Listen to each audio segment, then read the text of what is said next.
Welcome to this episode of Blended, Blessed, and Always a Mess. I'm Eric. And I'm Angie. We are married with a ton of kids. We have 6 kids total. He has 3 and I have 3. My name's Hallie and I love riding horses. My name's Lexi and I've always been the most responsible. My name's Carter and I like picking on my siblings. My name's Chase and I love a clean truck. My name's Summer and I still like to spend my parents' money.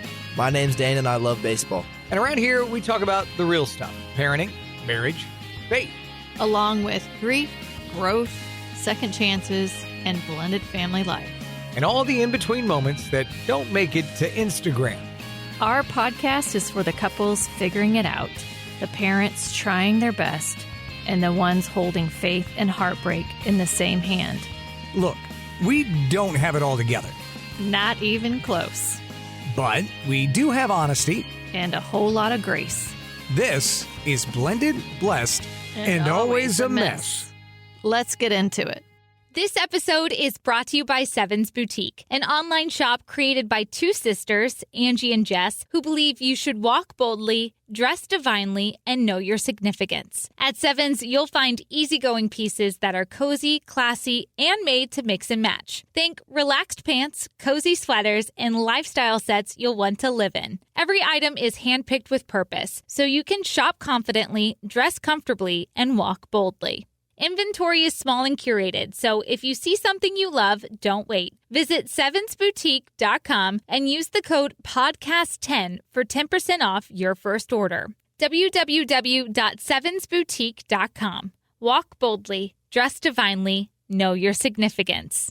Welcome to this week's episode of Blended, Blessed, and Always a Mess, where as we record this, I'm excited. I'm down to my final couple days of 75 hard. When this drops and you hear it, it'll be done.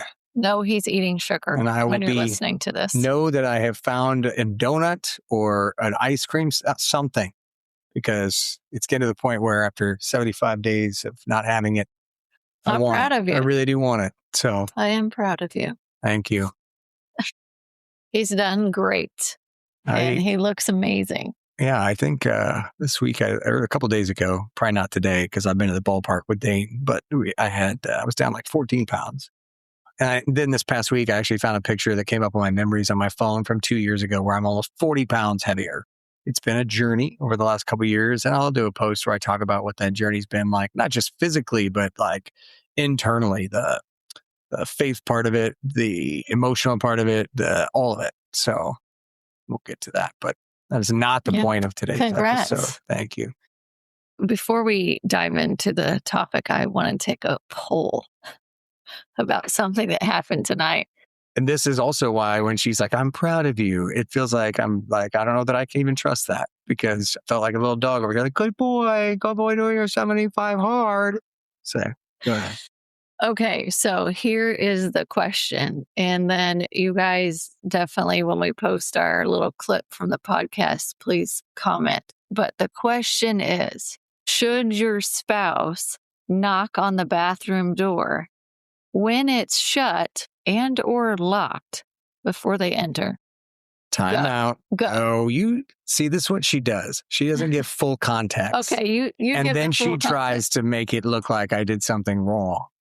So I'm not saying it was right or wrong. I'm just asking if the viewers have been gone with Dane on a little trip for the last like 36 hours. We haven't seen each other in almost 2 days. And so I get home. And normally, if Angie's going to take a bath, she says, hey, hop in the tub. She didn't say that. So I get home and I go back to our bedroom and the door is shut. And also, time out, Angie always gets alerts when I get home and I get alerts when she gets home. So, and Angie's always got her phone, especially when she's in the bathtub. I assume she has gotten an alert that I'm home because, one, she hasn't told me she's in the tub. Then she'd get an alert. And now I can hear that she's in the bathtub, like draining it. So again, my mind goes, oh, she knows I'm home. She's draining the bathtub. She's probably trying to seduce me is what I think is happening. Or at least, Of course I would. And so I'm like, this is Why great. wouldn't I? I haven't seen her. I already am excited to see her. This is even better. Fantastic. Unlock the door. I will just go in and I'm thinking it's going to be really good. And it didn't. Meanwhile, it's like she took out a big can of just Mood Be Gone spray. and crushed that. And now I'll just be in my corner waiting to be informed what I am allowed to do next or not. So that the poll is knowing all of that context, that there was a space that normally she would get a message, I'm at home, and she would tell me she was in the tub, that I thought she was trying to surprise me. So that's what I thought. Let me add on. Very clear now. Let me add on that she was not. I should not have to alert you that I'm in the tub. That's number one. Second, I agree. You just know all I if do. the door is locked, don't just barge in. It takes 2 seconds to knock and say, "Can I come in?" But then the surprise is gone at that point for all of us. I wouldn't have the door locked if I wanted to surprise you. That part I get, sure. Oh my God. Just saying. Also, this is not the first time that you've done that. Here's what happened. It scared the shit out of me because I did not hear the alert because I'm draining the tub and like I am in my own little world. When I take a bath, I like block out the world. But there have been times that I've been in the shower too with the door locked and you know, you're in your own little world and all of a sudden somebody's staring at you and it scares the shit out of me. So, you know, when you're scared, you get a little pissed off. I'm like, where? And it just freaked me out for a second. Anyway, yeah. I feel really welcome at home. And I would just say, you can go to Walmart and get your can of Mood Be Gone for the low price of $9.99. So comment on our post if you think someone should knock, even if it's your spouse, even if they've been gone for a day and a half, even when assumptions are made. But if the bathroom door is shut and locked, and our doors, you can easily unlock it, maybe knock. That's all I'm saying. Hey, can I come in? So on today's episode of Blended Blessed and Always a Mess, that's how we're starting this one. We are talking about almost like not a fable. Maybe it's not a fable. Maybe it's more like a life lesson. But I had never actually heard this before. Angie and I, we were having a conversation today over the phone.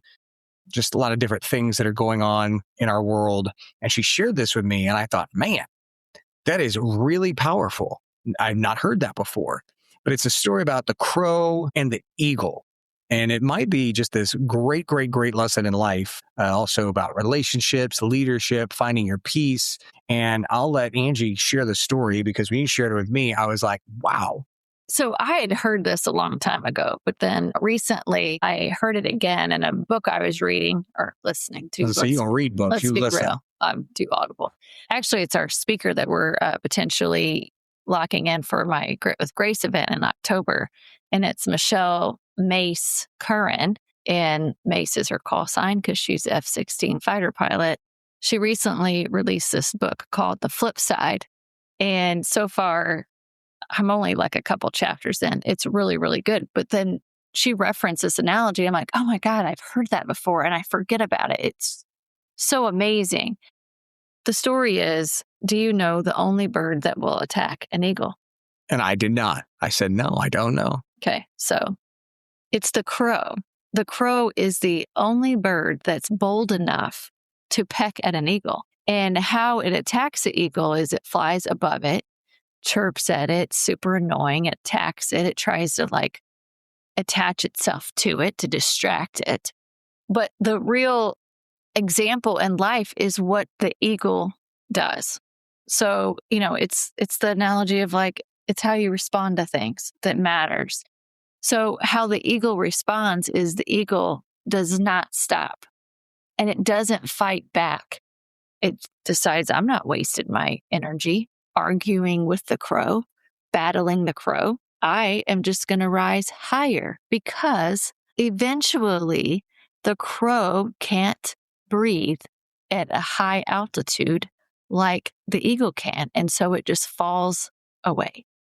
And that is life. That's the life lesson because I see this every freaking day. So many people spend their lives acting like crows, stirring up drama, criticizing people, provoking reactions, trying to pull successful people into chaos, wanting the attention more than the peace, gossip. I mean, you just name it. It's like they want to fight. And, I've used this analogy recently with one of our kiddos of going through something super disappointing and shocking, all of that. And it's like, it is always about your reaction. And the reaction is to not lower yourself into the drama, not fight with what has happened to you, but you rise above. You don't need to defend yourself, don't need to prove your point. You just don't waste your energy and you rise above. I think that's a bad part of social media. We see it on like Facebook all the time, right? Is that somebody makes a post and somebody's either got to make a better post or they've got to argue the post or they've got to try to prove you wrong with their post. And that's where we see so many arguments on social media is that you just feel like I'm just going to keep going. I'm just keep attack. When really the rise above, I get it. It's hard. Sometimes hard to just keep your mouth shut and just show that I know what I'm doing. I'm going to do it well. And you're not going to be able to come at me with all of this nonsense. But that is the lesson here. And I think it's a really good lesson. I think the other, just diving into it further, the other thing that the eagle doesn't do is it doesn't waste energy. And the eagle understands that something I think a lot of us don't understand is how valuable our energy is. So the eagle doesn't spend time fighting every bird in the sky. It saves its strength for purpose, for vision, for protection, for survival. And, this past weekend, I just had a rough weekend. And I think part of it when I really struggle with the loss of Hallie or we've had a hard month of parenting teenagers and kids. There's a lot going on. A lot we haven't shared on here, but, just between bad decisions and stitches and poison ivy and relationship challenge, like you name it. I've had a lot of it. One of our kids has gone through something in the last month that really required us to lean in hard from a parenting perspective. But that is what's important for us and where we spend our energy. Between that and like our jobs, also very important to pay the bills. But then there's this aspect of like everything outside of that. And for me, it's grief. Like that consumes so much of my energy and I have to let it because that's the love I have for Hallie. But in that, when it all like hits hard at the same time, my energy is gone. And I have to make sure that I'm not wasting my energy on things that don't matter. And that sometimes you pay the price when you don't protect your energy like you should, because eventually it will come crashing down. And I think, that's really what the crow does. The crow likes that constant noise. It likes the constant reaction. It likes the constant chaos. And like, I can feel it inside when things are too chaotic. I'm like, oh my God, no, I don't have the energy or space for it. I think we've learned a lot about this in church lately, that they're comparing the same thing to the devil likes to get us through the noise.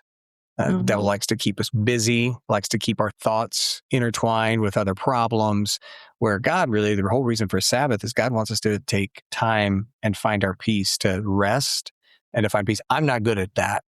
Angie's not good at it either. We do a poor job of sitting down and relaxing. I can tell you right now, I've been traveling today. I got home.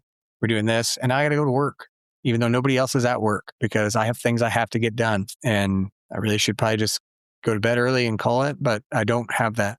But it's not a reality. You're preserving your energy. I would like a preservative. I can have those again on Sunday. I can have preservatives again soon, like jelly on my toast. That'll be good. Okay, but I'm preserving. Or reserving your energy, or you're trying to focus your time on the things that matter most, because then tomorrow we have to drive to St. Louis in the afternoon for district soccer. So yeah, there's times you can't avoid. Yeah, so I need to be off work early, about like 4 hours tomorrow. So I need to go in tonight to make up some work ahead of time that I'm not going to be able to do during the day tomorrow. Yes, our lives are busy, but I think you're focusing the energy that you have on the right things and not getting sucked into all this other chaos that in the world. You know what I mean? Like, did you just compliment me again? That's 2. We started with a compliment, even if it was half-handed, and now we have a second compliment. Listen, my 75 hard comment was not half-handed. Oh, good. Thank you very much. I've got 2 then. We're going to count it as 2. Oh, God. such a delicate being, Summer would say. I think part of this too, it really comes into play with blended families and like picking your battles, because that could get super chaotic too. And so I think that's a huge lesson of there will always be outside opinions and critics and misunderstandings, people questioning your parenting, all of those things. And I think you could just get sucked in your entire life circling crows if you wanted to. It's so easy. I mean, we had that happen to us where we've gotten sucked into the crows mentality, and we quickly recognize like, oh my God, we need to rise higher and kind of not play into the noise. Here is a deeper truth in this, though. People who are secure rarely spend time attacking other people. If you're secure in your job, let's just use this as an example. You're not worried about what your coworkers are doing. When you're worried about your job, now you have time to nitpick and pick at coworker. I'm just using this as an example because most of us have jobs, or we've been in one where we're like, oh, that person. But usually if you're happy with the work that you're doing and you feel like you're contributing well, you're not worried about what everybody else is doing. Yeah. Usually. And I think a way to combat that, because we all can get sucked into that, is to recognize it. Like, okay, am I attacking others because of my own insecurities? And if I am, then pivot your energy on the right things. How can I get more confident in my job? What do I need to do so that I don't feel that way? And I think that's that pivot point where you can soar a little bit higher, if we keep on this analogy. Well, and the great thing about it is that you talk all the time about you're a buffalo. You go into the storm. Eagles, similar path. Mm-hmm. They go above the storm, which also makes sense, right? Think about when you're in an airplane. They're trying to get out of turbulence because of a storm. They try to go above the storm in the airplane.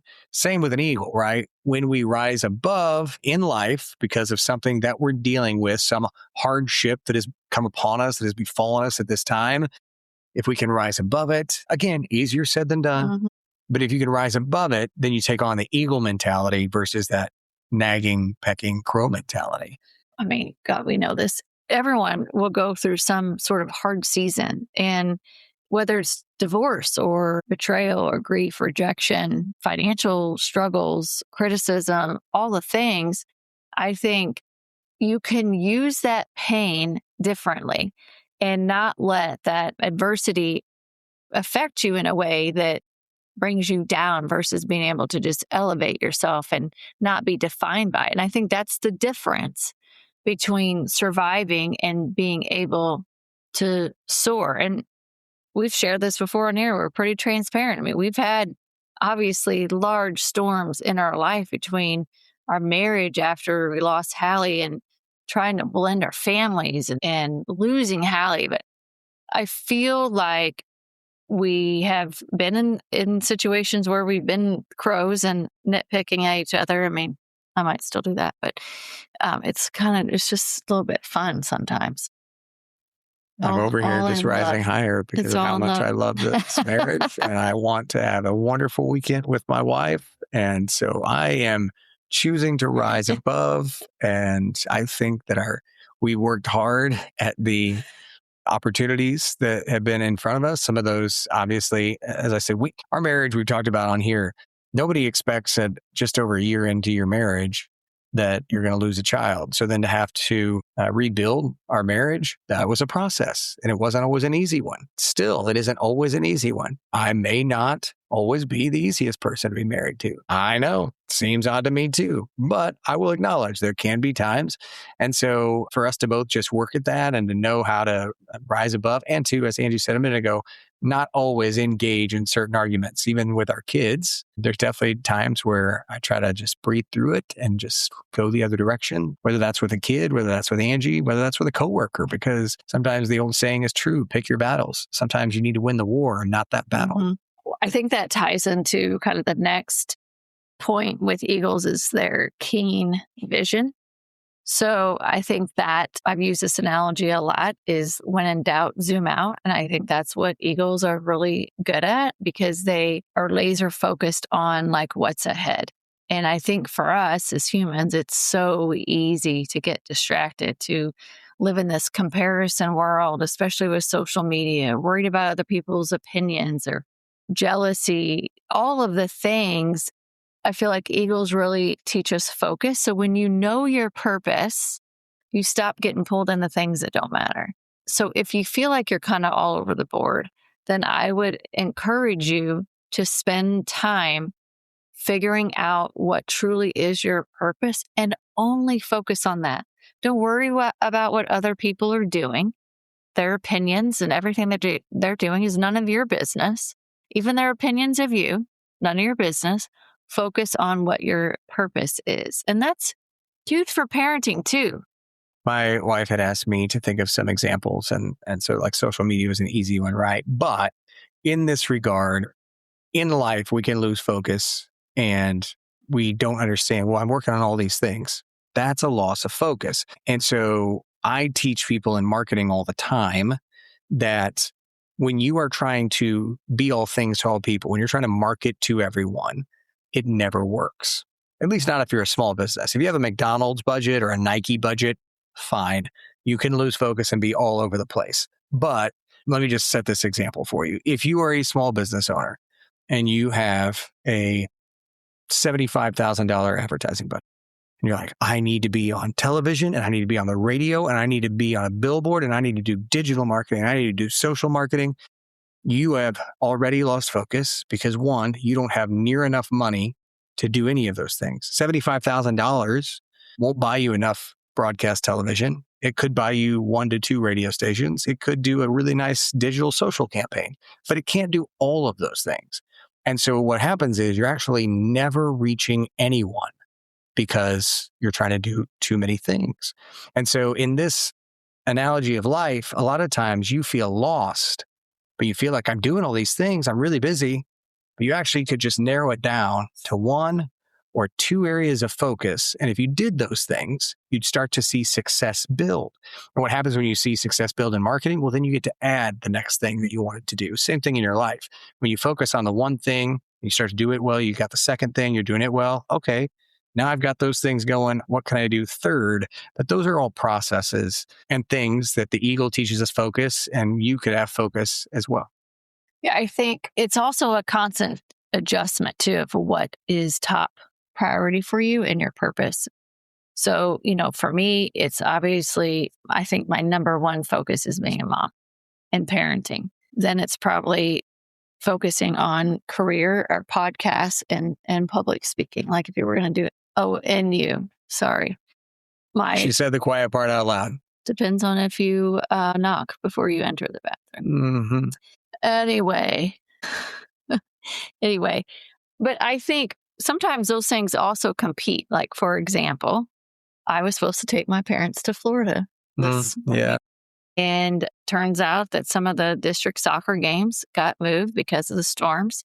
And although I really, really wanted to go to Florida with my parents because my mom hasn't been there in a long time, I said my top priority is parenting. And also there's other things going on in a kiddo's life. And it was like, no, as hard of a decision as it was, because I also wanted an escape. I'm like, no, I have to be here. And so sometimes even your focus areas compete with each other, but you have to have that long game vision where you can look ahead and you can help prioritize what matters right now by knowing your purpose, knowing your priorities. Yeah. And there is some scenarios where I remember growing up and wishing my dad could be a lot of things, and he just couldn't. I tried to explain that to my boys the other day. I have made it to so many of your games because I have a flexible job. My dad missed most of my games because he didn't. Back in the 90s, he had to work from 7 a.m. to 5:30 at night.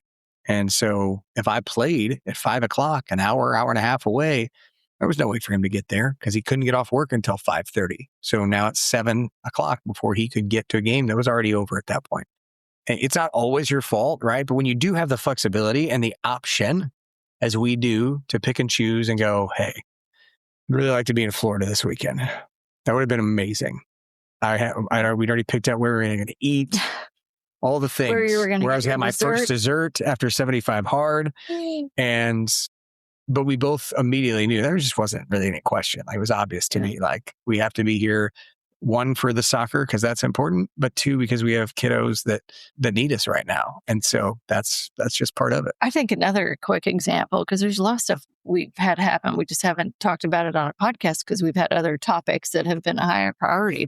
Even on the parenting side of it, from a vision perspective and looking ahead, one kiddo wanted to work at the Lake of the Ozarks this summer on a boat dock. And it was like a not no, but a hard no for me for many reasons. I also think that safety is a number one concern anymore in this world with sex trafficking and all of that. It's really far from home, from where we live. And I also just had this gut instinct that it was like, no.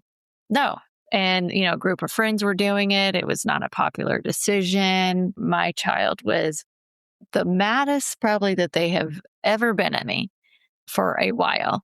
But I knew the long game this is not a good choice. Also, it was like, oh, we're going to make $1 gazillion. And while, yes, I love the fact that from a financial perspective, it would be a great summer, that also, I'm also trying to teach values so that later in life, they will have a core set of values for them as well. So I think even using that eagle analogy on what you say no to, but having that long vision and understanding that there's going to be an immediate dissatisfaction from the kiddos. But sometimes you have to deal with that for the long-term vision. Here's the hard part for your kids or for you is that eagles oftentimes fly alone. They're not flock birds. And so many times I know that people are uncomfortable sitting alone. You're just not, you don't like, I used to not like it. Over the last 2 years of my journey, my health journey, I have grown to enjoy the quiet. And Pastor Dave said a long time ago in a sermon, he said, most people can't sit in the car with the radio off. Angie's done that since I met her. That's why the radio's there. But I do now on occasion take time to sit in the quiet in my car. I enjoy doing it in the morning with my coffee while I'm reading my devotionals. I like the quiet. No, I'm not driving then. But I do enjoy that quiet now. And so sometimes when you are growing in a process, like trying to be like the eagle, that requires separation because not all the people that are around you can go where you're going. They don't always fit the new version of you. And I've seen that. Like I don't hang out with the same people that I used to hang out with. And they're still good people. We're just in different parts of our lives. And so I'm not into going out and partying. I used to love to go to concerts. And I barely do that anymore. When I go, I love it. But like, I'm not going, I don't want to stay out late. I don't want to drink a bunch of beers. I just don't do those things. So something that I used to love most of my life, I still like, but I don't do it very often because I've grown in other areas that's kind of taken a little bit more of a back seat. Yeah, I think as you soar, as you grow, as you're doing all these things, those healthier habits tend to separate you. Stronger boundaries separate you. Healing separates you. Growing up and maturing separates you. Staying close to inner peace and finding that solace in the quiet also separates you because at any given time, we could do a million different things. Last Sunday, we had 3 different graduation parties we were invited to, but we also had to prioritize what we wanted to focus on and what we valued. So, and sometimes that separates you. And sometimes people resent you for the new version because you don't participate in the chaos anymore. And that is okay. I think one of the biggest life lessons in today's culture that they just desperately need is not every opinion deserves a response. I just think about my old coach, Mr. Genowine, growing up. He coached me in basketball and baseball from the time I was diapers. I love the man. He was intense. He was a hard-nosed guy. I can still call him today. He'll answer the phone. But he used to love to say when guys would make excuses or give an opinion about the way we were doing things, he would always say, everybody's got an opinion. Everybody's got an excuse. And just like assholes, they all stink. And everybody's got one. And I was like, it's always stuck with me. Opinions and excuses are like assholes. They all stink and everybody's got one. So let them go, because not every insult, not every thought deserves your energy. It just doesn't. You don't have to engage in all of those things. And strong people aren't loud all the time. I mean, a lot of times if people are loud, they're trying to overcompensate their own insecurities. And secure people also don't constantly need to defend themselves either. So some people, I think, are addicted to reaction because reaction gives them some sort of relevance. So the eagle also understands that silence is power. They soar alone. I kind of wish we could talk to an eagle. Just get their thoughts on all this. I don't know. So maybe just some takeaways today. Are you spending too much time reacting to people or situations instead of rising above? Who are the people in your life trying to pull you down into their chaos, whatever that might be? And I would ask too, like, are we all teaching our kids to argue with every critic or to rise above it? And what would happen if we all protected our peace more fiercely? I think your greatest flex in life really isn't proving people wrong. It's not. I think it is refusing to come down from where God called you to fly. And I think this is just such a great analogy on the heels of speaking at True North, our fight forward, because we've had a million different people share their opinions about what we're doing, how we're doing it, all of that stuff. And it doesn't impact me. And I think that that's a beautiful thing when you know your purpose and when you're not fighting the chaos and worried about what people think, you can soar higher.